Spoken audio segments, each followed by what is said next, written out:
speaking about living everyday wonder with beauty, using the example of ode to joy.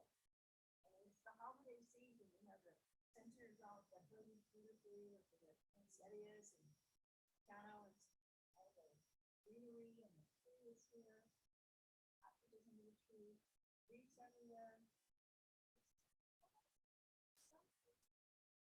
So we take the time just, ground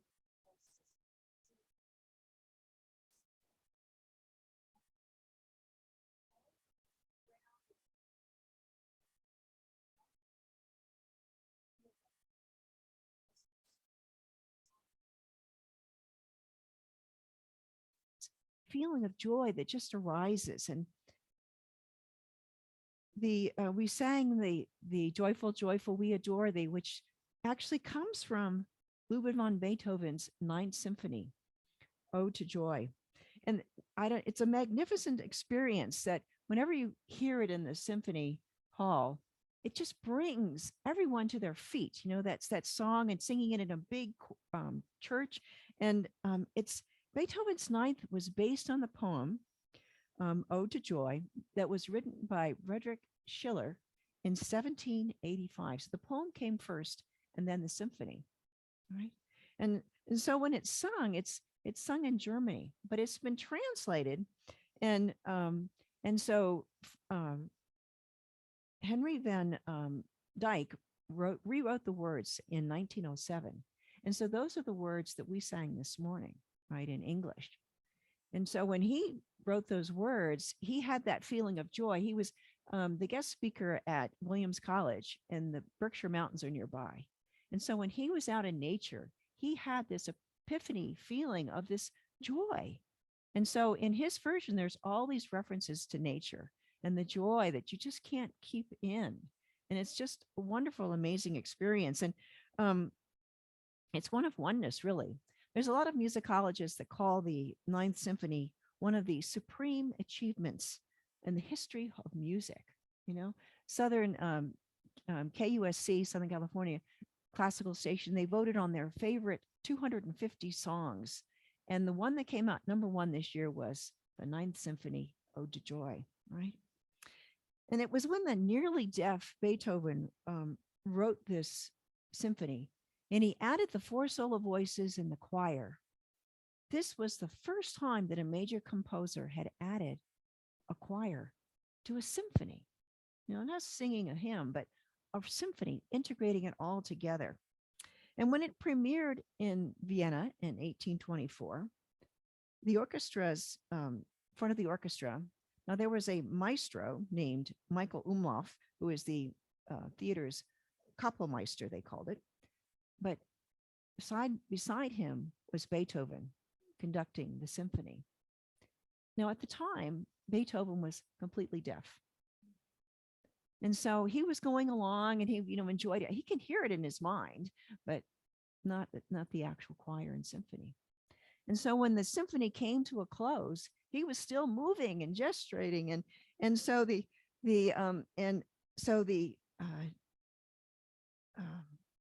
one of the violinists in the review, he said, Beethoven himself conducted. That is, he stood in front of the conductor scene and threw himself back and forth like a madman. At one point, he reached to his full height, and then the next moment, he was crouching down at the floor, and he was flailing about with his hands and feet as though he wanted to play all the instruments and sing every part of the music, right?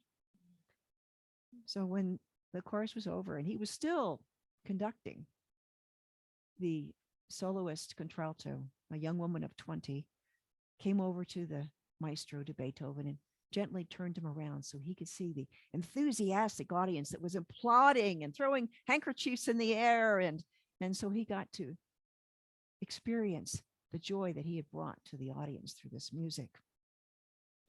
Now, the lyrics that are indelibly imprinted in my memory are those words from the poem that Van Dyke wrote in 1907. And that's the version that most people sing today, or maybe a little extra tweaks in this hymnal or that. But all of it, there's something that goes beyond that masterful musical score and the resounding lyrics. You know, there's an element of community. right? And the majesty of Ode to Joy arises also from the collective performances of the many musicians, right? Each a master of their unique instrument, whether it's a woodwind or the strings, the brass, percussion instruments, or their own voice, whatever it is. Each one, the conductors weaves all of these masterful performances together into a single majestic performance with all of its high energy and many harmonies, layers of sound. It all comes together so perfectly, right? And what elevates a performance of Ode to Joy from the mundane to magnificent is that each musician is bringing forth something from deep within their being. You know, it is from their soul, from that God within them. You know, if you've ever sung or performed, you felt that moment when you're just there in the flow. And when you have the whole stage full of people that are together experience this peak moment together, it's amazing, right? And so they're performing something written by a preeminent composer, accomplished poet. And so they've each practiced and practiced master of the instrument.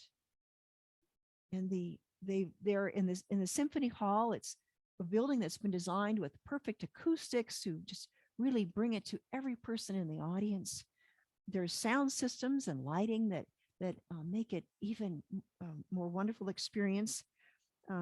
There's artistic beauty. There's comfortable seats, hopefully, and even the building architect, the construction contractor, the ushers, the concessionaires that are there, the ticket sellers, everybody that was involved in creating that experience. Each one is part of that community that's creating it together, right? And the conductor blends it all together, understanding the value and each person has contributed to that moment, right? So this coming together in harmony and joy represents community at its highest and belonging as well. It is truly an ode to joy, right? So I'd like to share with you a short clip of a performance of Beethoven's Ninth Symphony by the Pacific Symphony in Southern California from June 2nd, 2012. And Michael and I were here at the Sigerstam Concert Hall. And we were inside in one of those red chairs you'll see in the background, but there was an audience assembled outside that was watching it for free, that was projected on the wall. And Carl St. Clair is the conductor. Now, he wasn't as enthusiastic as Beethoven, but he comes pretty close, right? And there were 5 standing ovations that day. I mean, one reviewer complained that her hands were so sore at the end of clapping that she could hardly stand it, but it was that kind of experience. So here we go, the Ninth Symphony with Pacific Symphony.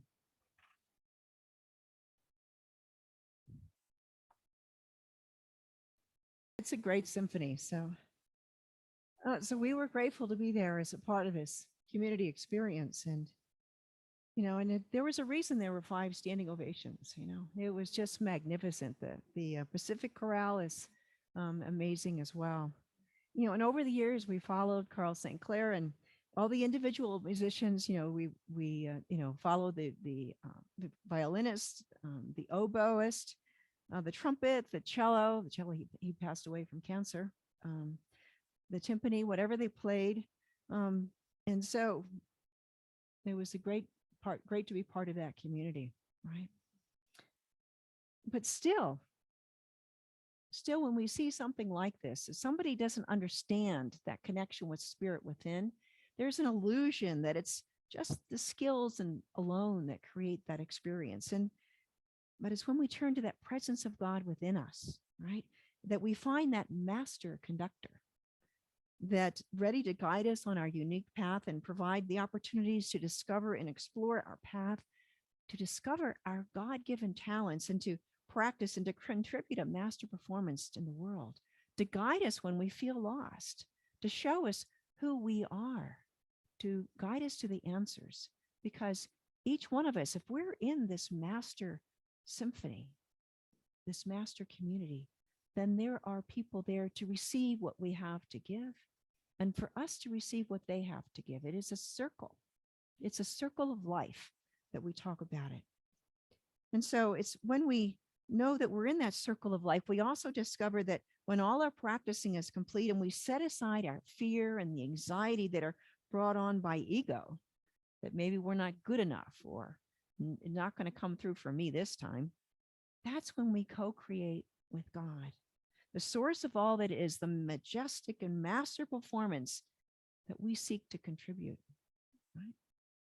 You know, a skilled musician can deliver a good performance, but a musician who allows God to express through them or her delivers that masterful performance together with the rest of the orchestra that pours forth love and beauty, touches hearts, and transforms our collective experience to heaven on earth, really. This is when it comes. And this is what I want for me and for you and for our spiritual community, for all of the earth, for all people on our planet. You know, each person is a part of that tapestry of life. Each and every person is an important part of our spiritual community and in the whole fabric of society. Elizabeth Lesser, in her book Marrow, she says, "The air you breathe is the air that I breathe." We pass molecules back and forth, in and out, around the world. We feel what each other feels. We face the same hurdles and confusions. We strive for understanding and love. We share the same planet. We share and need each other. We are each other because we're all a part of the one. We are strands in a tapestry that we cannot see because we are a part of it. It's like the fish swimming in the ocean that can't see the ocean because they're in it. We're a part of the tapestry. You know, in this morning's reading, Ernest Holmes said that to find our true center, the God within us, is the greatest thing that could happen to anyone, right? We don't need to imitate anyone. We need to learn to be ourselves. Then we are empowered by the divine presence at the center of our own being. That is our true self, our higher self with a capital S. And yet, you know, it's not just about our individual experience, as great as that can be, but it's about having that synergy with the rest of the community, that we are part of the tapestry. You know, the gold thread that runs through is just as beautiful, but it needs the red that runs through this way, and the green and the yellow and the blue. It's all comes together, right? And so in community, we engage with the people around us. And when we do, it expands our world, right? It's not a solo journey life, right? Now, there's a story told by Heino Moles. He's the Canadian magazine publisher of real estate marketing. He started a real estate TV program up there too. He died in 1969. But during the 1950s, when he was a kid, his dad worked in a furniture shop. Actually, he died recently when he was 69. Sorry, he died just 2 years ago. A little better. Okay, but anyway, so he told a story about when he was a kid. His dad worked in a furniture shop, and it was at the corner of Spadina and Queen in downtown Toronto. So sometimes he would go to the shop with his dad, and when he wanted to make a little pocket change, he'd go get some coffee for everybody and keep the change, right? But most of the time, he just hung out and didn't really pay attention to what was going on and the hustle and bustle of people, and he was just there. He was a kid. But one day, as he and his dad were driving to the shop, he looked out the passenger window and he saw this old man standing on a street corner right there by the store. And for some reason, their eyes met, and they held for about 20 seconds as they went by. And there was nothing fearful about the man, but it was just a significant experience for Moles as a young man. And up until that point of life, he had just never given any thought to anyone. And he saw on the street, the stores, or anywhere, just life was so simple. But here he had this engagement. You know, it's like when you have that engagement with an animal in the wild and your eyes lock and you realize that we're both alive. We're part of the one spirit, right? And so up until then, his life had been his family and his friends and on the block, and that was it. He had no interest anyone beyond that circle, but he was intrigued by this man. For the first time, he had empathy and an interest in what that person was all about. What kind of life had he lived? Where had he been in his time? And how did he come to be at the corner at just that moment that their eyes connected, right? Now, over the years, Mole had forgotten about the man, but it came to mind for him. Um, and he remembered those 20 seconds when he looked into the eyes of the stranger and wondered what that man was all about. It seems that we're so busy these days, and there's so many details, so many calls to make, so many things to do, look after. We barely have time for sincere and genuine interaction with other people.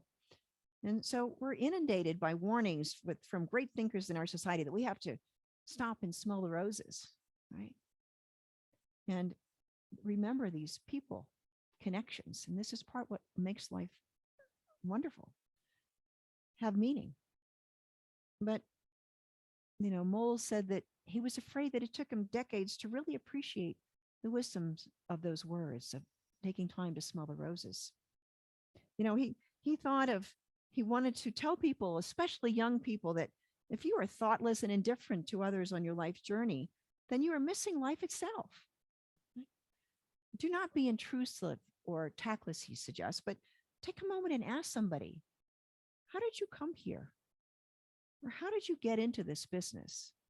No matter what that person tells you, the answer will enrich you. You will grow emotionally. You can excel as a person, and you can be wealthy by any measure if you just appreciate the gifts that people in life are all around you, ready to give, right? Right at this moment, just by their simple presence, right? By simply being part of that tapestry, right? So we should know that the great works of art are measured by the emotions they evoke, not because they look great on the wall next to the plant, right? We should never forget that heartache cannot be cured, but it can be eased by someone willing to give us genuine sympathy and be present with us. The true greatness of joy can only be known when it's shared with others. Right? So, towards the end of his life, Moles attended a trade show at a convention center in downtown Toronto. And during the lunch break, he went to a book sale along that trendy Queen West area. And he was thinking about, should I return to the show or should I keep walking, wondering, when he realized that he was standing at the corner of Spadina and Queen, where his dad's furniture shop had been. And as he was there, a car drove by and a young boy looked out the window. For about 20 seconds, their eyes connected. And he realized he was now an old man. He had traded places with that boy that was in the car. He was wondering if that boy was thinking about who he was, if there was a connection, right? So this is it can be just for a moment, or it can be for a lifetime of being together with someone, but it's those relationships that bring meaning to life, right? And that allow us to share that joy. And so we want to be in service to some of the greater ideas of connection. And when we're in community, it's that interplay between individuals. It's that circle of the whole experience of life. In Science of Mind, we seek to recognize wholeness at all things, right? And the reading was something about that this morning. And we observe situations that don't appear whole on the surface. I know I've got some of those in my life. But when we encounter those experiences, that relationships that seem to have issues, the aim is not to deny what is before us. Compassion wouldn't allow us to do that, but to seek to understand that a greater idea, that the divine intention can be revealed, and to be there as the presence of love, right? As the presence of spirit in that moment, calling forth the truth, being that lighthouse that allows the other person to look up for a moment and have that connection and bring them out of whatever they're going through, that there is a light at the end of the tunnel, a light from that lighthouse, right? And so all of these um, that divine intention can be revealed. These illusions of separation, conflict, disagreements, they can be pretty hefty sometimes, but they also direct us to areas that need attention, exploration, and illumination. Perhaps we have something that we're bringing to the situation that we have control over, right? We can't fix other people, but we can work on ourselves, right? And in community, we have the support to look beneath the surface and discover new possibilities. We have people around us that support us to know that we are better than our worst days because we are divine, right? In community, we can collectively spiral upwards to a new future, to a greater, more perfect expression of the divine that we are. Jim Lockhart, in his book, Creating the Beloved Community, he says, safe space and spiritual community is not about eliminating discomfort. It is providing a supportive place where we can experience the inevitable discomfort of deep personal introspection and spiritual growth with support and understanding, right? So it's not about being stagnant. It's not about being a perfect person and coming to be with other perfect people. No, it's about being people that we are perfectly imperfect. We are learning to express that divine wholeness. We support each other and ourselves by elevating our thoughts above the individual self, above our egos, and into that we space of oneness, right? Ernest Holmes, in the reading from this morning, he said, we are all parts of each other because the same God that's in each of us wearing a different face, right? No man or woman can live by themselves alone, right? We're part of a greater society. And so it's like when we're in a relationship with someone, the one of the challenges of being in a long-term relationship is that two things happen. One, hopefully the other person is not a clone of us, because there would never be any conflict. So conflict is a way of helping us evolve. So we have to bless the conflict and give gratitude for us and let it wear away our rough edges. But it also allows us to have that intention of being with someone and seeing their gifts, right? Their part of God is just as important and wonderful as ours. And so when we find that harmony, how we come together in a complementary way, it allows us to understand what's important and what's not, right? It allows us to understand, just like when you talk about here's my space and here's my husband's space, whoops, and there's this nexus in between where we overlap. And that's where we celebrate life together. And there's some things that we do on our own, but there's so many things that we share in the middle. And that's what holds us together. Now it evolves a little bit over time, if you're together for a long time, because we're not the same two people that first came together. But it's that connection. It's that spirit of having that oneness, knowing that's where we came from. It's like all the colors of the rainbow. They're all part of the rainbow. We don't want to blend it together and just see white light, but breaking it out like a prism does, we see all the beauty of that diversity. And so inclusion is really important. And that's important in a spiritual center as well. It's something that's a part of the CSL, Centers for Spiritual Living Global Vision. One of the parts of the vision, it says, we demonstrate the oneness of spirit in everything we do, knowing that this oneness is inclusive of race, age, ethnicity, culture, history, religion, political affiliation, experience, gender, and sexual orientation. We want our center to be inclusive and welcoming for all people, to affirm that whoever they are on their spiritual journey, they are welcome here. They are part of our journey as well. Now, another way that we express oneness and unity with all people is through service. We are God's hands and feet and voice, the heart to love, the eyes to see what's happening with our fellow human being and to lift each other up. There was a Bengali poet, writer, and playwright named Rabindranath Tagore. He lived from 1861 to 1941. He was born in Calcutta in the Bengal district. He was the youngest of 13 surviving children. He was a practicing Sikh and close friend of Gandhi. Now, a man of many talents, he wrote novels, poetry, plays, and 2,000 songs. Imagine. He won the Nobel Prize for Literature in 1913, right? The first non-European to win that prize. But this is a quote from him. I slept and I dreamt that life was joy. I awoke and saw that life was service. I acted and behold, service was joy. Pretty profound, right?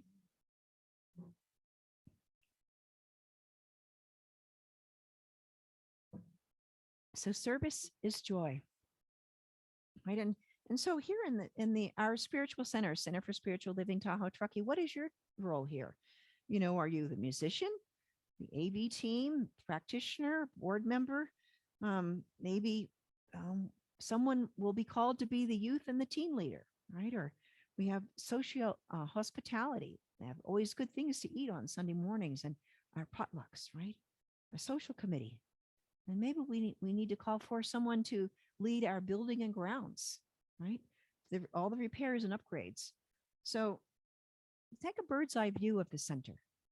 It's all it's not just about your one-on-one relationship with the center, but are you part of that bigger picture that's at play, part of the fabric of this community?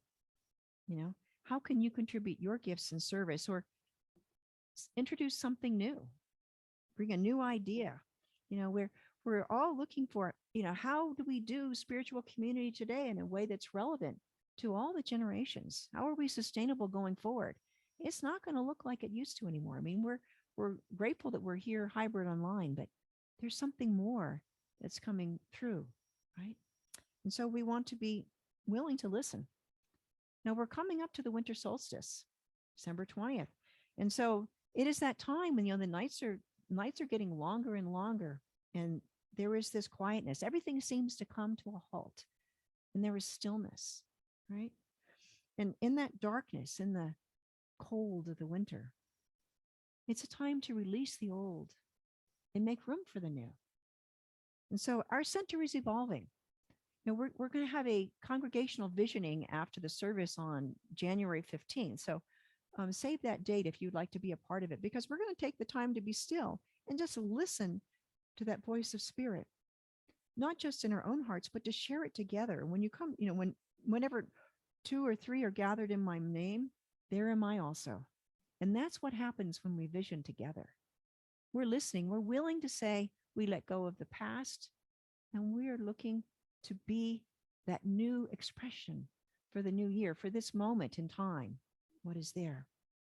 What do we need to release? What do we need to become? And how can we invite others in and be out in the world? How can we have more fun together? Who are we called to be as the beloved community? So we create our own symphony together. We create our own ode to joy together. Let's take this to prayer.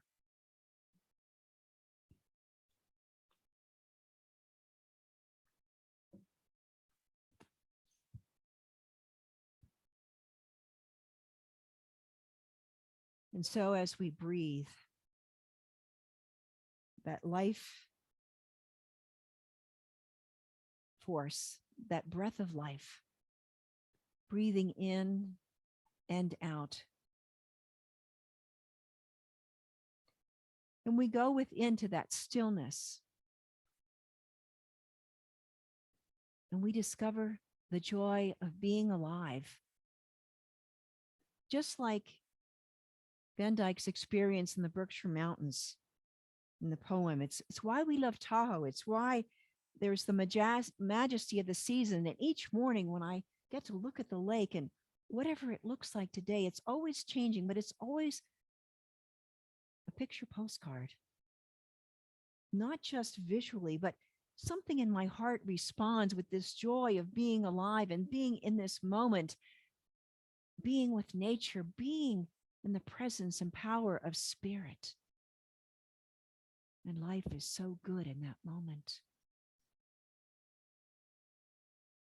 And so as we let go and let God be that truth, as we let all the fears and worries and all the rushing around of the season, whatever challenge we're dealing with, in this moment, there is just God, the one life that is our life within our breast, holding us, loving us, filling every nook and cranny that is calling for love and hope and joy with that love and joy and peace, so that we are full to overflowing. Our hearts are broken open with joy. We can't contain it. We are here together in our spiritual beloved community. We know that we are one with God. We know that all good things are given to us, and we joyfully and freely receive, and we joyfully and freely give and share with others in that circle of life. It is so good to be alive. It is so good to be a part of that symphony of humanity, of life expressed in all of its wholeness and wonder on this planet and in this moment. And so we find ourselves in the perfect place at the perfect time, singing in harmony, acting in harmony. As we speak a word, the next one comes from the next person in perfect timing. There is a rhythm to life. And as we stay centered in spirit, there is this assurance that all is well. Assurance that God is everywhere present. Assurance that God is in and through and as all of life. And it is good. Everything is provided. And even more. Life is good. In our community, as an individual, and as a part of the one. We have the discipline to practice and to master our own instrument. And we rejoice in the mastery and the performance of each one next to us. And that wonderful synergy of knowing that we are raising each other up to higher heights to express that infinite love and wisdom that is the infinite invisible and its intention of creating this world in the first place. We are each created with love and care and wisdom. Our gifts are our unique gifts. And so we are grateful. We share them with the world, and we share them with our community, our beloved community, where we are safe, we are accepted, and we accept all people as part of the one. And so in this time of peace and joy and love, we allow it to be. We sing it from the mountaintops. All is good, all is God. As the Christ consciousness is reborn anew, we release these words knowing that it is done. We do not need to worry or fret, only trust and know that all is well. Thank you, Father, Mother, God. And together we say, and so it is.